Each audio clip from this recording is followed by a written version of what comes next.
ఇది మీరు ఎక్కడైనా చూసిరా? మన ఊర్లో మన అమ్మవారికి బోనం ఎక్కిస్తామంటే వద్దని ఆపేస్తురు. బంజారా హిల్స్ లో కొన్ని సంవత్సరాల నుంచి ఉండే గుడి డెవలప్మెంట్ ప్రాజెక్ట్ అనే పేరుతో గుడిలో ఉన్న అమ్మవారిని తీసుకెళ్లిపోయారు. ఈ పెద్దమ్మ గుడిలో ఎంతో మంది వాళ్ళ కూతుర్ల పెళ్లిల కోసం మొక్కుకున్న వాళ్ళు ఉన్నారు. వాళ్ళ కొడుకులకి మంచి ఉద్యోగం రావాలని కోరికలు కోరుకున్న వారు ఉన్నారు. నిన్నటి వరకు వాళ్ళ కష్టాలు సంతోషాలు చెప్పుకోవడానికి ఒక గుడి ఉండే, ఈ రోజు అది లేదు. టెంపుల్ అంటే ఎంతో మందికి ఒక ఎమోషన్, ఒక సెంటిమెంట్. సరే మీరు అన్నట్టే ప్రాజెక్ట్ ఇంపార్టెంట్, కానీ ధర్మం కంటే ఇంపార్టెంటా? ట్రాఫిక్ సొల్యూషన్స్ కోసం దేవుని సైడ్ చేస్తారా? డివోషన్ ని ఇగ్నోర్ చేయమంటారా? HYDRAA is the infrastructure project for the future cities planning in Hyderabad. But there is no proper relocation plan for this temple. Article 25 and 26 of Indian Constitution gives us right to religious practice. Government had alternative land.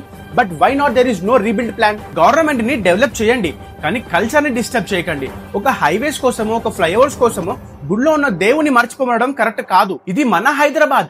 మన హైదరాబాద్ కి value ఇచ్చిందే మన సంస్కృతి, మన దేవుళ్ళు. పెద్దమ్మ గుడిని same అదే ప్లేస్ లో రీబిల్డ్ చేయండి. మన ధర్మాన్ని కాపాడండి.